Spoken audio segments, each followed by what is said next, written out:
আমার মালিকের লগে দেখা করার সময় হয়ে গেছে, আমি তাড়াতাড়ি যাই।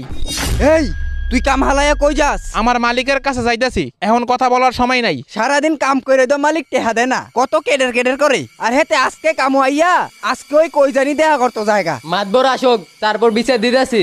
ওই তো মাতবর আইতেছে। মাতবর সাহেব, আমগো লগে যে নতুন কামরাটা আইছে হেতে কার লগে জানি দেখা করতে গেছে। সমস্যা নাই, সে কাজ করার আগে আমাকে বলছে তারে একজনের সাথে দেখা করতে হবে। মাতবর সাহেব, তাইলে তো হেতে আমগো থেকে কম কম কইরা বেশি টিহা নিব। সে কিন্তু তোদের থেকে আগায় আছে। আগাইলে কি হইব? গাছ দর বালা করে পরিষ্কার করে না। কাজ অনেক ভালো হয়েছে তোদের থেকে, কথা না বইলে নিজের কাজ কর। এই বোরহান, তুমি একা একা কাজ করতেছ, বাকিগুলা কই? মাতবর সাহেব, আজকে নাকি অনেক গরম, তাই কেউ আয়ে নাই। হ ঠিকই কইছো, অনেক গরম আজকে, তো তুমিও না আসতে। মাতবর সাহেব, ভাবলাম আজকে এই কামটা শেষ হইলে আবার আরেকটা ক্ষেত ধরমু। ও ভালো, তাহলে কাজ করো। হ্যাঁ বোরহান, এদিকে আসো তো। জি মাতবর সাহেব। এই নাও বিরিয়ানি, এগুলো তোমার জন্য।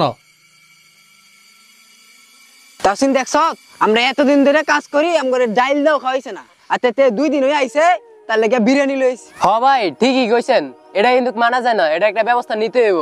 মাতবর সাহেব, বুঝলাম না, আমরা এতদিন কাম কইরা আমগরে ডাইল পানিও খাওয়ান না, আর তে 2 দিন হই আইলো তারে বিরিয়ানি খাওয়াইলেন। শোন, তাকে আমার অনেক পছন্দ হইছে, সে কম সময়ে অনেক কাজ করতে পারে, আর তোরা তোদের কাজ কর। তাওসিন, তে কই যায়, কার লগে দেখা করতে যায়, এই রহস্যটা আমি জানমু। মাতবর সাহেব, একটা কথা ছিল। কি কথা? আমগো লগে যে নতুন কামরাটা আইছিল, তারে কি কোনদিন জিগাইছিলেন তে কার লগে দেখা করতে যায়? তুই তো ঠিক কি কইছ, আমি তো কখনো এই বিষয়ে জিজ্ঞেস করি নাই। চল আজকে গিয়ে দেখ মই কোথায় যায়। এই তো মাতবর সাহেব আইতাছে।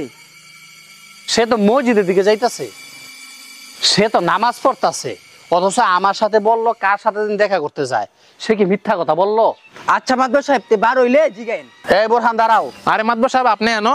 বোরহান, তুমি আমারে বললা কোন মালিকের সাথে দেখা করতে যাইবা, আর আমি এখন দেখলাম তুমি নামাজ পড়তে আসছো মসজিদে। হ মাতবর সাহেব, আমি তো ঠিকই কইছি, আমি তো এখন মালিকের লগে দেখা করে আইলাম। কি বলতাছো এসব? আমি তো কিছুই বুঝলাম না। মাতবর সাহেব, আমি দুনিয়ার কোনো মালিকের লগে দেখা করতে আই নাই। আমি যে মালিকের লগে দেখা করতে আইছি তিনি হলেন মহান আল্লাহ তাআলা, আর নামাজ পড়া মানে আল্লাহর লগে দেখা করা। ও বুঝতে পারছি। মাতবর সাহেব, আমি আপনার ক্ষেতের মধ্যে একটু ভালো করে কাজ করার কারণে আমারে কত আদর করেন, আমারে খাবার খাওয়ান, অতিরিক্ত টাকা দেন, আবার সুন্দর করে ডাক দেন, যেটা আপনি অন্যজনের সাথে করেন না।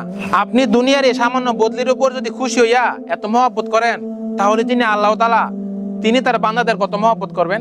আমি যখন নামাজ পড়ে কোনো কাজ করতে যাই, তখন আল্লাহ তাআলা কাজের মধ্যে বারাকা দান করেন, আমি অল্প সময়ে অনেক কাজ করতে পারি।